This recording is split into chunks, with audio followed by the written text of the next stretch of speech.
भारत के सबसे रोमांचक गेमिंग प्लेटफॉर्म विंजो पर हैं 70 से भी ज्यादा गेम्स। तो खेलो अपने मनपसंद गेम्स और रोज जीतो करोड़ों के इनाम। Download now from winzogames.com। Game में वित्तीय जोखिम शामिल है और इसकी आदत लग सकती है। जिम्मेदारी और अपनी जोखिम पर खेलें। कुरान शरीफ की 26 आयतों पर आपत्ति जताते हुए उनकी पढ़ाई बंद कराने या फिर उन पर पाबंदी लगाने वाली याचिका को सुप्रीम कोर्ट ने निराधार बताते हुए याचिकाकर्ता पर 50,000 रुपए का जुर्माना लगाया है।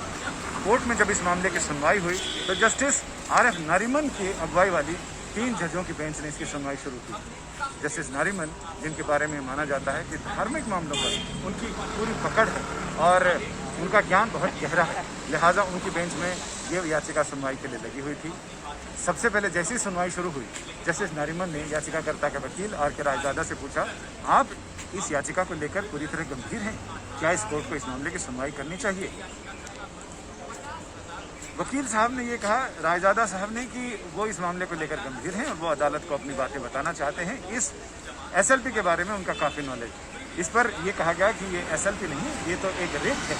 और जब RK रायजादा ने अपनी बातें रखना शुरू की तो उन्होंने कहा कि ये 26 आयतें ऐसी हैं जिनके बारे में ये कहा जाता है कि कुरान की 6,666 आयतें हैं और उन आयतों में से 26 आयतें ऐसी हैं जो लोगों के बीच नफरत की बातें करती हैं या फिर गैर मुस्लिम लोगों के ऊपर अत्याचार और जुल्म की बातें करती हैं। बाकी जितनी आयतें हैं इन 26 को छोड़कर बाकी खुलूस, प्यार और मोहब्बत और अपने पड़ोसी के साथ अच्छे रिश्ते रखिए और कैसे आपको बर्ताव करना चाहिए, एक आदर्श जीवन जीने की प्रेरणा देती है। लेकिन ये 26 आयतें उससे बिल्कुल उलट हैं, लिहाजा इन पर पाबंदी लगनी चाहिए क्योंकि मदरसों में यही आयतें पढ़ाई जाती हैं। मदरसा बोर्ड को ये बताना चाहिए और ये आयतें पढ़ाने के बाद नौजवानों के दिमाग पर ये चीज़ें असर करती हैं और वो आतंकवाद की ओर, कट्टरता की ओर बढ़ते हैं, आपसी नफरत की ओर बढ़ते हैं और गैर मुस्लिम लोगों के प्रति उनके मन में नफरत बढ़ती जाती है और इस कदर बढ़ती है कि वो आतंकवाद का रूप ले लेती है, कट्टरता।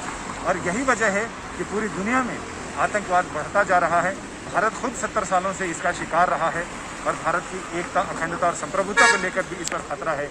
लिहाजा कोर्ट को इस मामले में आगे बढ़ना चाहिए और उनकी याचिका में जो प्रेयर्स हैं, प्रार्थनाएं हैं, उन पर गौर करना चाहिए। इनकी पढ़ाई पर पाबंदी लगाई जानी चाहिए कि मदरसों में ये आयतें ना पढ़ाई जाएं और इन पर पाबंदी लगे। लेकिन कोर्ट ने इन तमाम चीज़ों को, तमाम तर्कों को सुनने के बाद ये कह दिया कि ये याचिका निराधार है और इसलिए लिहाजा इस पर 50,000 रुपये का कोर्ट का समय बर्बाद करने के लिए 50,000 रुपये का अर्थदंड लगाया जाता है। फिलहाल वसीम रिजवी इस मामले में कोई प्रतिक्रिया नहीं दे रहे हैं, लेकिन ये याचिका आने के पहले ही 1-2 कैविएट दाखिल की गई सुप्रीम कोर्ट में और साथ ही कई ऐसे कोर्ट के बाहर कई ऐसे समारोह, जलसों या मजलिसों में वसीम रिजवी के खिलाफ लोगों ने ये कहा कि उनका सर काट कर लाने वाले को लाखों रुपए, करोड़ों रुपए दिए जाएंगे। तो ये विवाद तो कोर्ट के बाहर चल रहा था। कोर्ट के अंदर इस मामले में कोर्ट ने इस मामले याचिका खारिज कर दी है और खारिज करते हुए 50,000 रुपये का जुर्माना लगाया, ये कहते हुए